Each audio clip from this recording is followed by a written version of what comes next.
বন্ধুরা, সেদিনকে ছেলেটাকে নিয়ে একটু ডাক্তারখানা গেছিলাম। হ্যাঁ, ওই সামান্য একটু সর্দি কাশি জ্বর হয়েছে আর কি, এই ওয়েদারের জন্য।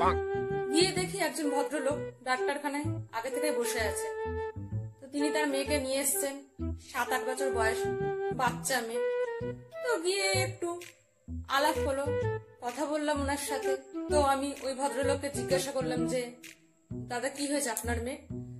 তো যথারীতি উনি বললেন যে ওনার মেয়ে পেটটা খারাপ হচ্ছে, ওই পাতলা পটি জলের মতো, তো তাই ডাক্তারখানা নিয়ে এসছি আর কি।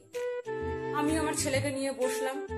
ডাক্তারবাবু আগে থেকে এক রুগী দেখছিলেন, ওই রুগী দেখা হয়ে যেতে ওই ভদ্রলোকের ডাক পড়লো।